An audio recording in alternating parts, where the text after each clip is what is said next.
Álvaro Obregón fue un hombre expansivo y trabajador, ingeniero e ingenioso por naturaleza, en quien todos reconocían prendas mentales extraordinarias.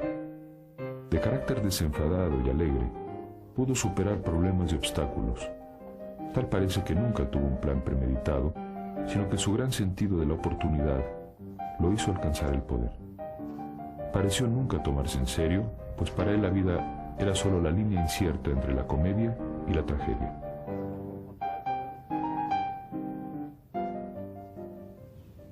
Cuando nació en 1880 en la hacienda de Siquisiba, la familia, en otro tiempo bastante poderosa, se encontraba casi en la quiebra. Alguna vez en la casa de sus padres, Francisco Obregón y Zenobia Salido, existió la riqueza y la abundancia para alimentar a los 18 hijos que ya tenían, pero por problemas políticos y lo adverso de la naturaleza, el patrimonio familiar se extinguió. A los pocos meses de nacido Álvaro, muere su padre. La crianza de Obregón quedó entonces a cargo de su madre y 3 de sus hermanas mayores, Zenobia, María y Rosa, maestras de profesión que no se le separarían nunca. Desde niño aprende las faenas agrícolas y convive estrechamente con los indios mayos. Cursa la primaria en la escuela de Guatabampo, que dirige su hermano José. Aunque los libros y poemas le atraen, la necesidad y una energía innata lo sacan de la escuela y lo arrojan a la vida. A partir de su adolescencia, el muchacho se vuelve monedita de oro. Es bueno para todo y de todo aprende un poco.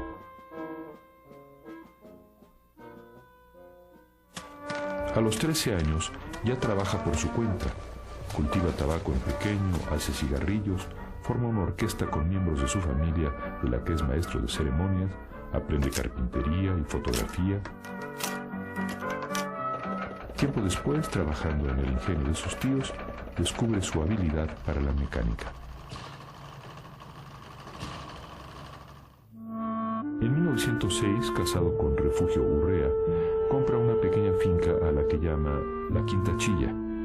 Ahí procrea 4 hijos. Sin embargo, cuando su futuro económico lucía prometedor, en un lapso de meses mueren 2 de sus hijos y también su mujer.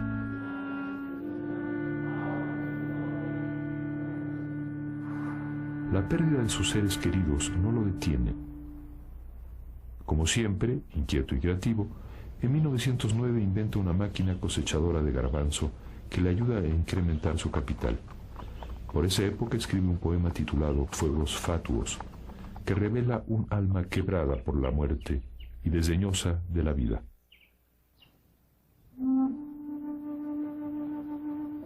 Allí todo es igual, ya en el Calvario es igual el osario. Y aunque distintos sus linajes sean, de hombres, mujeres, viejos y criaturas, en las noches oscuras, los fuegos fatuos juntos se pasean.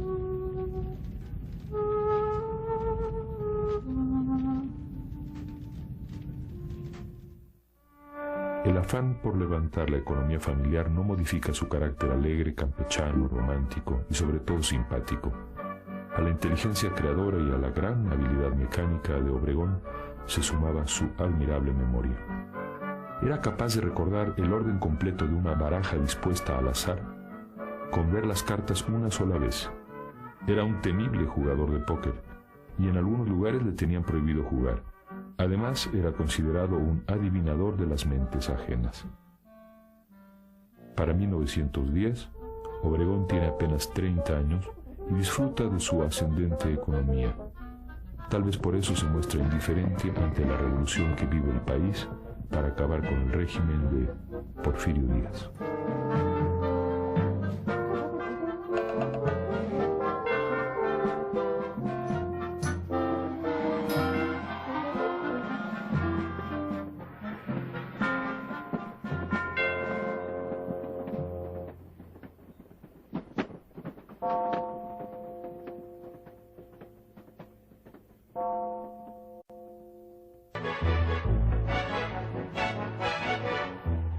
Cuando Madero llega al poder, el país tiene un respiro y las armas dejan lugar a un breve ensayo de ejercicio político para los mexicanos.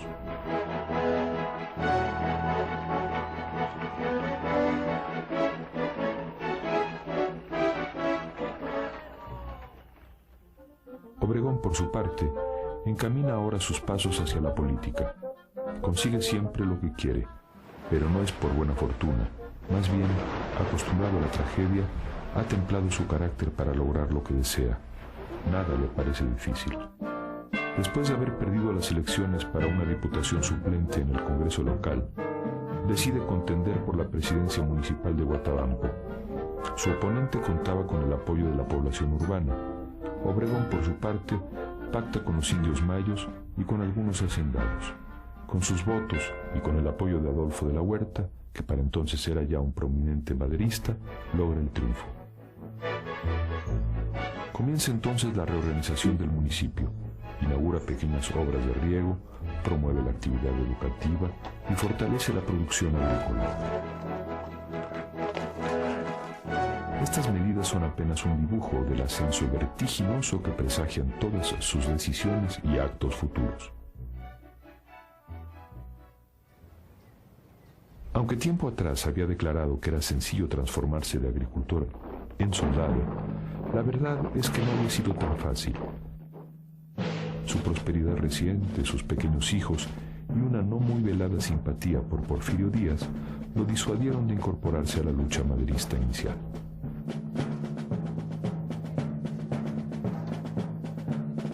Esta decisión tardía de participar en el movimiento armado ocasionó que todos sus futuros compañeros de armas le reprocharan acusándolo de advenedizo, pero quien más se lo reclamaría sería él mismo.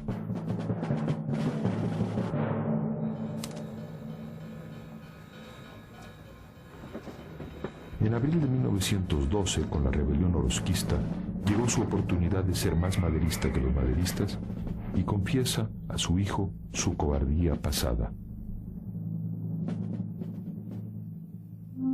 Mi querido hijo, cuando recibas esta carta habré marchado con mi batallón a la voz de la patria que en estos momentos se siente desgarrada. Yo lamento solo que tu cortísima edad no te permita acompañarme. Si me cabe la gloria de morir en esta causa, bendice tu orfandad y con orgullo podrás llamarte hijo de un patriota. En su enfrentamiento con las tropas orosquistas, Obregón encuentra un cauce militar a su ingenio mecánico.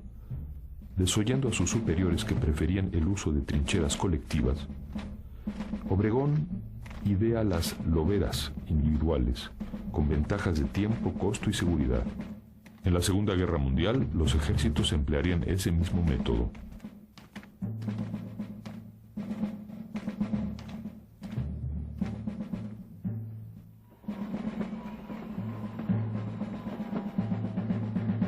Con sus estrategias de atracción y sorpresa, en poco tiempo Obregón consigue una victoria tras otra y sonados ascensos. Las tropas federales cercan a Pascual Orozco.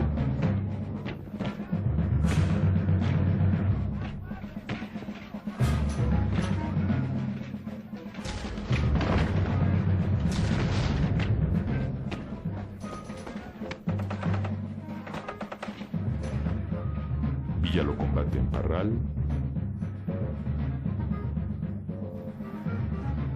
y Victoriano Huerta le da el golpe de gracia.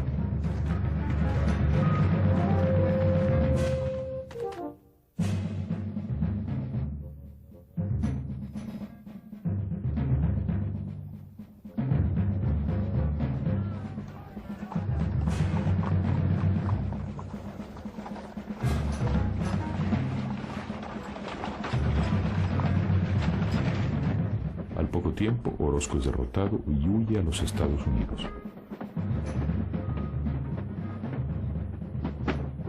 Obregón regresa a Huatabampo y pide su baja del ejército para volver a su vida civil.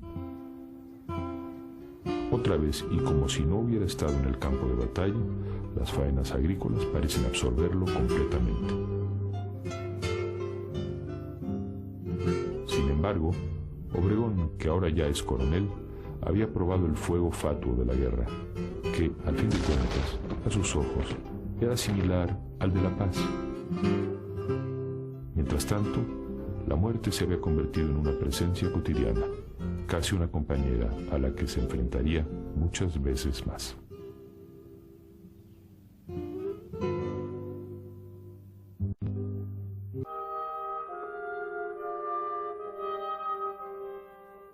Alguna vez Álvaro Obregón había declarado: estoy acostumbrado a luchar contra los elementos naturales, las heladas, el chahuizle, la lluvia, los vientos, que llegan inesperadamente. ¿Cómo va a ser difícil para mí vencer a los hombres cuyas pasiones, inteligencia y debilidades conozco?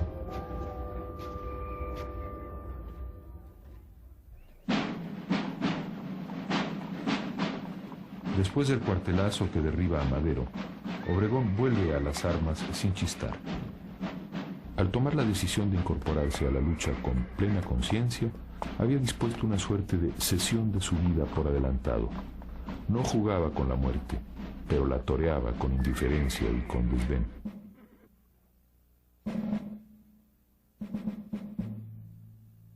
El 6 de marzo de 1913 salió de Hermosillo con órdenes de apoderarse de los 3 bastiones principales en la zona norte del estado: Nogales, Cananea y Naco.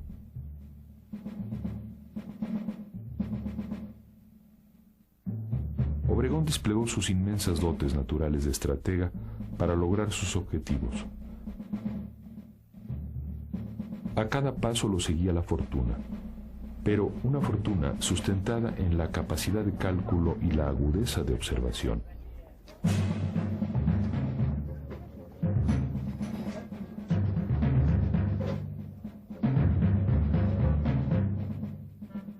Con facilidad sometió al enemigo y continuó avanzando.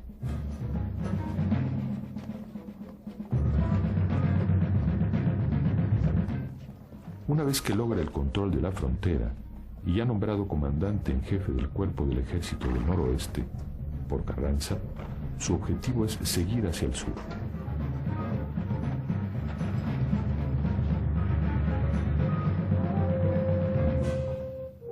Obregón es un militar que se distingue de Villa en su estrategia de ataque. Contrario a las cargadas típicas del Centauro del Norte, Obregón realiza maniobras para atraer al enemigo y alejarlo de su base de operaciones, al tiempo que lo obliga a distraer fuerzas en la protección de sus comunicaciones a retaguardia. Los hostiliza y desgasta antes de presentarles la batalla final.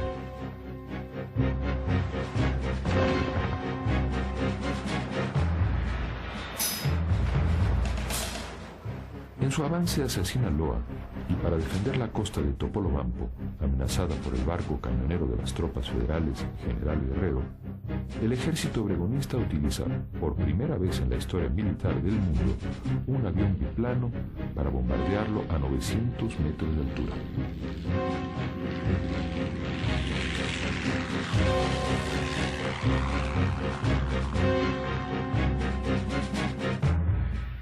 Mientras a Villa sus dorados lo seguían por convicción, por apego a su persona y por su carisma, a Obregón sus hombres lo siguen por motivos contantes y sonantes. Sus tropas, entre las que destacan por su bravura los batallones de indios yaquis, incorporados a sus filas bajo la promesa de que después de la victoria se les restituirían sus tierras, depende más de un salario que de un botín para su subsistencia. En ese sentido, la Revolución Sonorense es, más nítidamente que las otras, una empresa.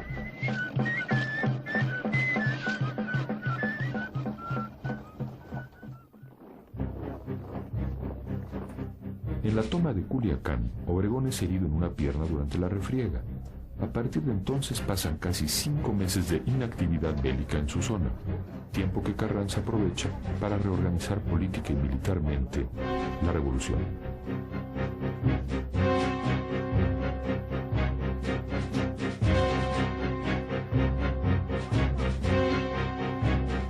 En abril de 1914 se reinició la marcha y Carranza, ya distanciado de Villa, le ordenó apresurar su avance hacia el sur.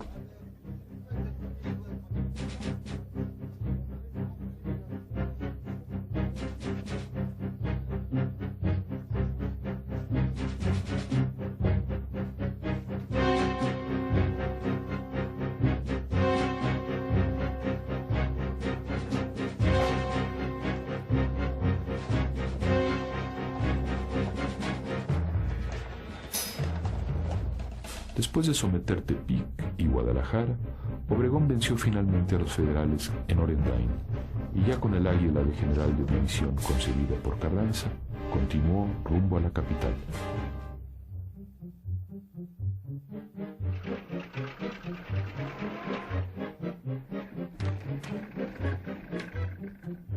El 1 de agosto llegó a Teoloyucan, donde sobre las salpicaderas de un automóvil firmó los famosos tratados del mismo nombre.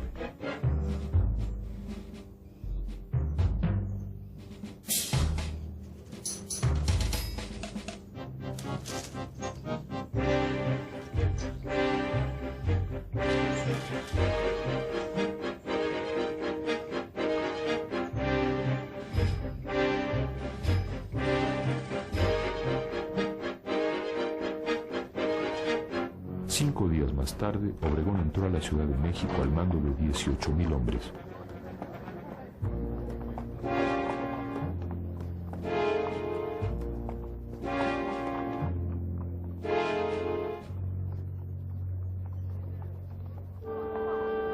A los 3 días de haber llegado, acude al Panteón Francés para rendir homenaje a Madero, el apóstol por el que su conciencia le reclamaba no haber luchado. Junto a la tumba, frente a los diputados del bloque renovador que a sus ojos se habían portado cobardemente cuando el sacrificio de Madero, con palabras desafiantes dijo: «Entrego mi pistola a María Arias, el único hombre que hubo en la Ciudad de México cuando el cuartelazo de Huerta». Esas palabras eran una referencia a las declaraciones públicas de María Arias contra el asesinato de Madero. Obregón no venía como mensajero de paz, sino de venganza. Parecía que al castigar la cobardía de la Ciudad de México, castigara su propia duda inicial en 1910 y de ese modo lavara su error. Obregón había venido a castigar a la tristemente célebre Ciudad de México, y en ella, sobre todo al clero, a la clase burguesa y a los extranjeros. Primero impuso al clero un pago de $500,000 destinado a la Junta Revolucionaria de Auxilios al Pueblo. A los ricos les fue peor, los obligó a pagar una contribución sobre todos sus bienes. A los acaparadores los trató aún con mayor dureza. So pena de confiscación, les dio 48 horas para que entregaran el 10% de sus mercancías de primera necesidad: maíz, haba, manteca, velas de cebo y carbón. A los extranjeros, además de exigirles $500,000 en gravámenes, les impuso un tributo moral: barrer las calles.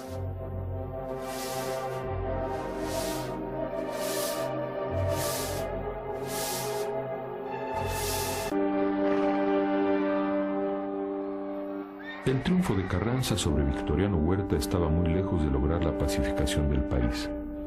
La Convención de Aguascalientes fue el primer paso que se dio con ese propósito el 10 de octubre de 1914. Sin embargo, los intereses y posturas de carrancistas, villistas y zapatistas parecían irreconciliables. Durante las sesiones de la Convención de Aguascalientes, Obregón navegó con astucia, sin definirse durante más de un mes entre convencionistas y carrancistas. Su indecisión aparente no reveló, sino un gran sentido de la oportunidad. No había perdido el tiempo torturándose por ideas o convicciones, más bien lo aprovechó en observar a los próximos enemigos y en adivinar sus pasos. Solo un gran lector de las mentes ajenas y conocedor extraordinario de las pasiones humanas como Obregón pudo prever casi con exactitud la inminente ruptura de las fuerzas convencionistas.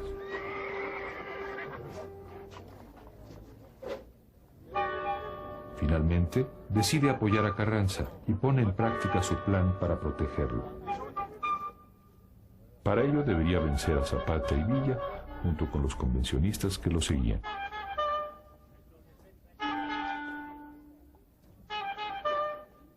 Obregón mostró entonces un increíble ingenio para el reclutamiento militar y político de una nueva agrupación, los obreros. En febrero de 1915 organizó a los batallones rojos, logrando que los miembros de la Casa del Obrero Mundial abjuraran de su evangelio anarcosindicalista y pactaran con el constitucionalismo. Además de un apoyo militar considerable, este pacto proporcionaba a Carranza el halo de legitimidad de la clase proletaria, que, según la ideología socialista, heredaría el futuro. Al poco tiempo, gran parte del país estaba convertido otra vez en un campo de batalla. Obregón venció con facilidad a los zapatistas en Puebla. Pero sabía que Villa, el enemigo principal, tenía controlado casi todo el territorio. El 15 de abril de 1915 llegó el momento del primer combate de Celaya. Villa lo superaba en armamento, equipo y municiones. Su táctica, una vez más, sería la carga brutal. Corre, corre, maquinista, no me dejes ni un vagón. Vámonos para Celaya a combatir a Obregón. Ese tambor que se oía era de los carrancistas que combatían con valor a los valientes villistas. Obregón debía economizar fuerza y pertrechos. Su estrategia, como siempre, será la tracción y la resistencia.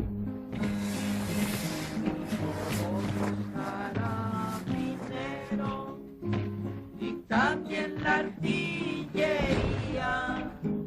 peleaban toda la noche y también todito el día. Señores, tengan presente lo que en Celaya pasó, que el ejército villista casi todo se acabó.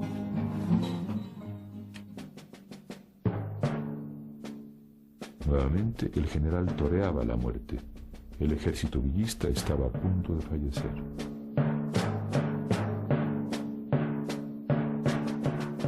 Sin embargo, en los últimos estertores, la artillería villista logró arrancarle algo de vida a Obregón, quien perdió su brazo derecho en una lluvia de granadas cuando acampaban cerca de Guanajuato. Derribado Obregón, vio desangrar su brazo, tomó su pistola para dispararse un tiro en la sien, pero por un azar, el arma no tenía balas. Para 1917, Obregón era el hombre fuerte de México, el triunfador de la revolución. Tenía apenas 37 años, los mismos que Porfirio Díaz en 1867 al triunfo de la República. Para Obregón, el paralelismo con Díaz no era del todo inconsciente. Con buen sentido político, decidió robarle un poco de cámara a Carranza, cuando se discutió en Querétaro la nueva Constitución, apoyando las medidas más extremas. Ningún riesgo lo amedrentó, ni los Estados Unidos, ni la guerra civil. A su aura de triunfador invicto y mártir se sumó la del caudillo más radical de la revolución.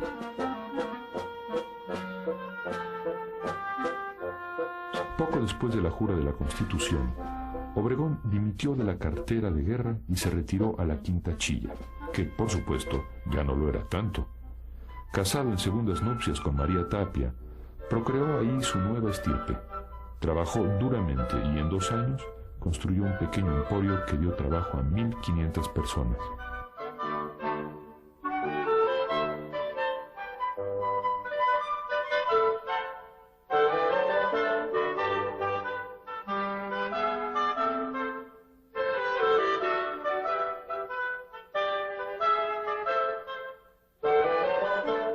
Sin embargo, los desórdenes fisiológicos que debió haber sufrido después de la amputación de su brazo le impelían a comer en exceso. Comenzó a sufrir trastornos reales e imaginarios. Obregón engordó, encaneció, se abotagó. A los 40 años, 5 años después de su mutilación, el general Obregón parecía ya un hombre viejo. No obstante, desde su hacienda, miraba de reojo la silla presidencial.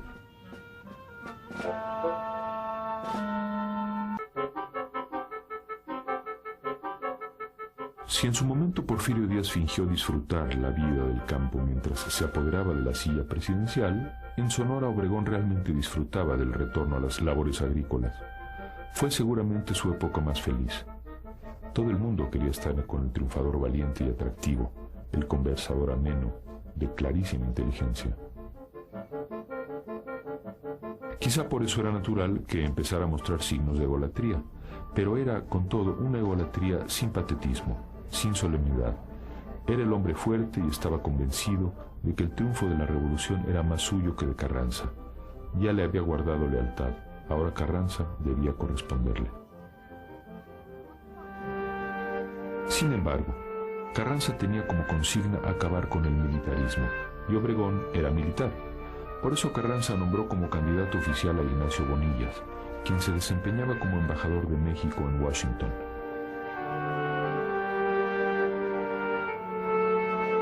Pronto se dio cuenta que ni la presión popular haría cambiar de opinión al presidente.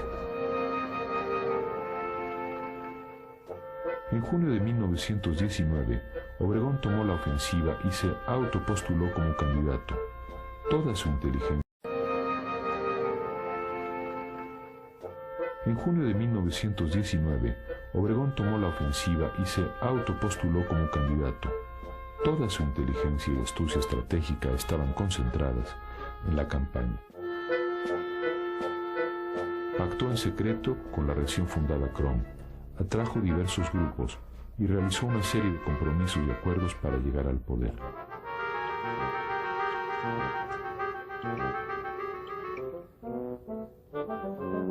Mientras tanto, los carrancistas se dedicaron a orquestar una campaña para desprestigiarlo. Los dimes y diretes estaban a la orden del día, creando un verdadero clima de tensión.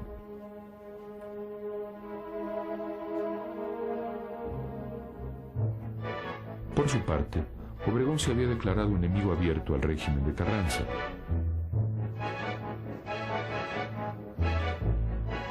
En sus innumerables discursos hablaba siempre de rectitud y moral.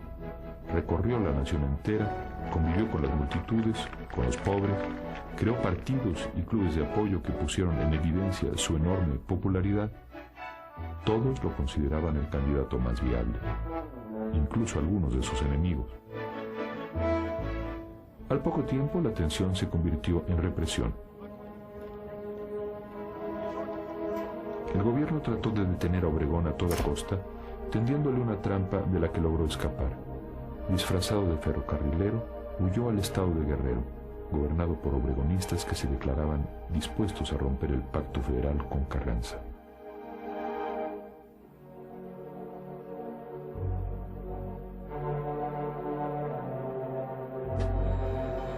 Posteriormente, en un manifiesto a la nación, Obregón acusó a Carranza de imponer a un candidato contra la decisión popular y apoyar la campaña con dinero del erario público.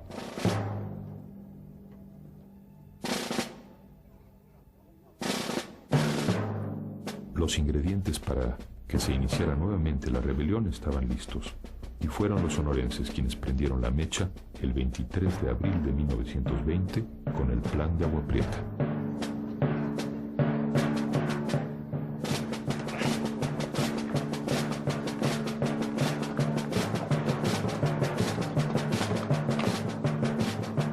Después de varios días de enfrentamientos, Carranza se vio obligado a abandonar el Distrito Federal y dirigirse a Veracruz.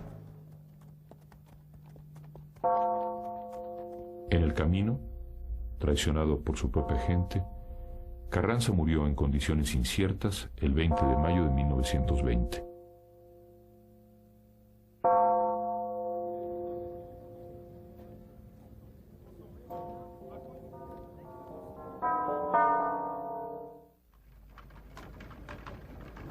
Una semana después, Adolfo de la Huerta asumió la presidencia interina del país.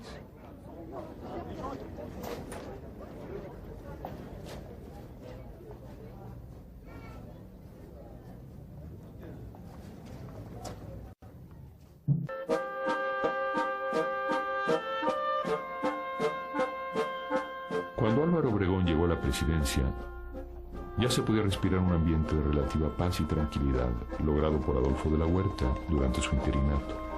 El siguiente objetivo del gobierno era lograr la reconstrucción del país. Como hombre pragmático y poco sensible a las ideologías, Obregón planteó un programa que lograra la pacificación definitiva del país y la modernización agrícola e industrial.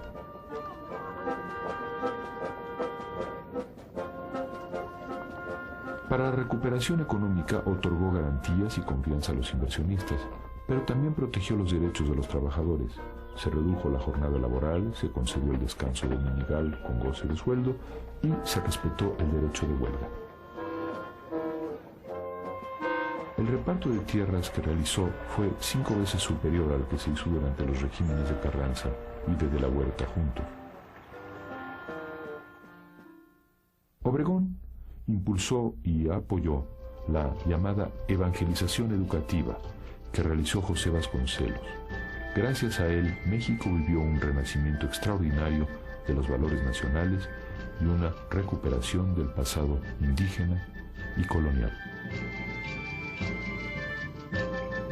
El proyecto casi mesiánico de Vasconcelos incluyó la creación de escuelas rurales, técnicas, elementales e indígenas, así como el impulso a las bellas artes. Los pintores como Diego Rivera, David Alfaro Siqueiros, José Clemente Orozco, Fermín Revueltas, entre varios otros, contaron con su apoyo para que en los muros de varios edificios coloniales se plasmara el evangelio social de la revolución.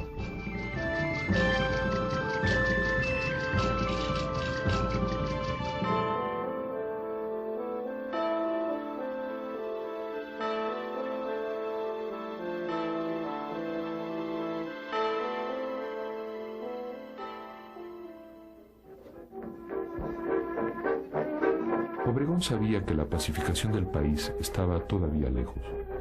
Consideró necesario lograr el reconocimiento de Estados Unidos, que le garantizaba que ninguna rebelión contra su régimen tendría armamento norteamericano. Y para 1923, en los albores de la sucesión presidencial, la efervescencia del ambiente político presagiaba ya la tormenta, sobre todo después de que Obregón favoreció la candidatura de Plutarco Elías Calles. Sus opositores se dieron cuenta de que al imponer a Calles, Obregón buscaba perpetuarse en el poder, como lo hizo Porfirio Díaz en 1880. Además, otros miembros de la nueva élite gobernante se sintieron con tantos o más méritos que Calles. Las condiciones para una transición pacífica todavía no se habían dado. A fines de 1923 estalló la rebelión de la Huertista y más de la mitad del ejército se levantó contra Obregón. En lugar de los ciudadanos, se movilizaron las armas y nuevamente México se cubrió de sangre y de muerte.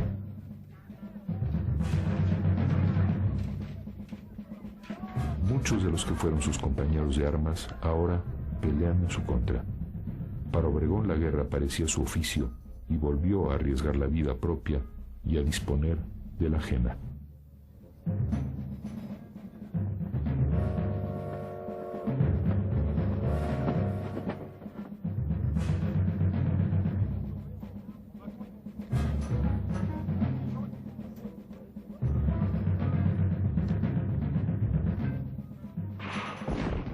De forma implacable, Obregón venció a sus antiguos compañeros uno por uno. Salvador Alvarado fue asesinado a quemarropa. Manuel Diegues cayó fusilado, pero Fortunato Maicot, su compadre, fue cazado como animal rabioso. La rebelión contra Obregón dejó un saldo de 7,000 muertos.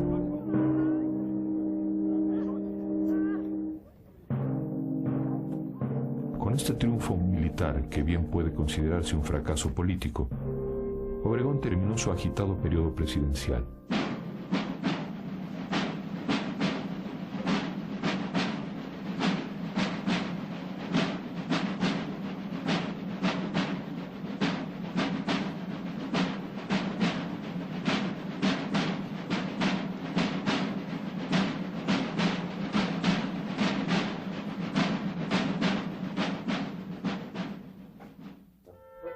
De vuelta a su propiedad en el Valle del Yaqui, volvió a las tierras agrícolas con mayor ímpetu. Ya no se trata de construir un emporio, sino un imperio, mientras seguía vigilando, de lejos, la silla presidencial.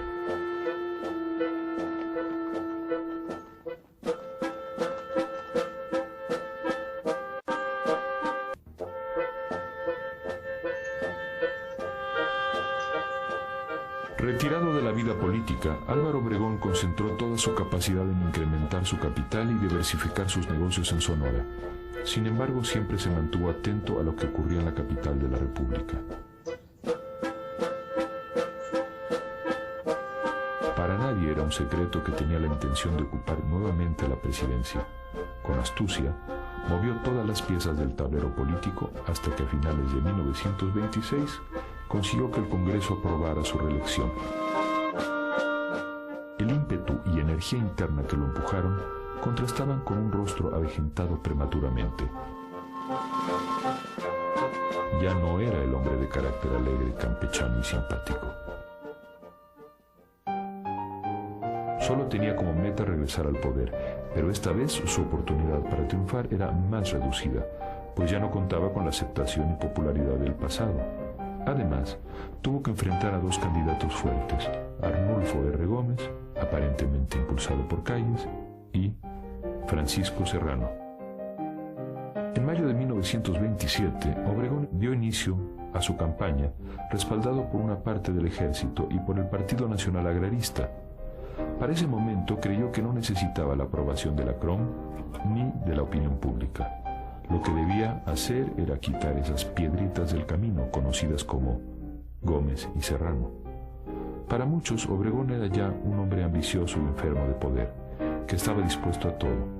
Arnulfo R. Gómez afirmó alguna vez que la contienda electoral era una pelea a muerte con Obregón, en la cual solo uno podrá sobrevivir.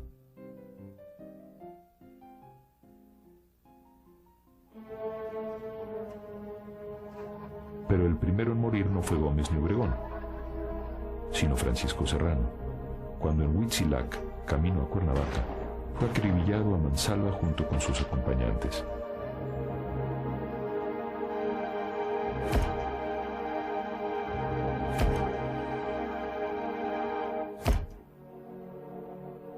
Al poco tiempo, Arnulfo Gómez también muere asesinado en Veracruz.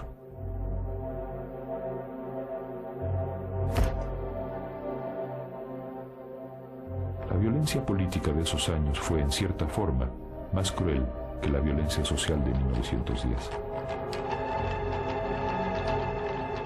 En el mar de sangre por los asesinatos para lograr el poder, ya muy pocos hablaban de los ideales de la revolución, de los propósitos, metas y hasta sueños que habían desencadenado.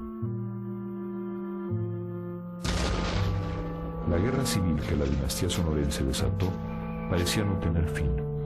Obregón sufrió 2 atentados de los que se salvó milagrosamente. Sin embargo, todavía podía decir: viviré hasta que alguien esté dispuesto a cambiar su vida por la mía. El horizonte vital se cerraba y Obregón lo sabía. Lo esperaba. Hablaba poco, ya no bromeaba ni exhibía su antigua locuacidad. Tenía 48 años de edad y parecía notablemente más viejo.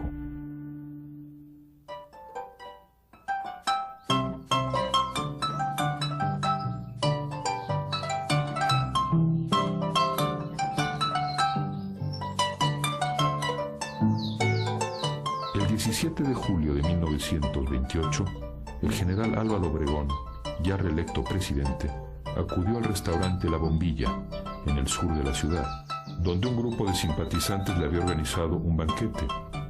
Su asesino se acercó y le pidió permiso para hacerle un retrato. Instantes después, mientras escuchaba la canción del Limoncito, José de León Toral decide cambiar su vida por la de Álvaro Obregón, el invicto caudillo de la Revolución Mexicana.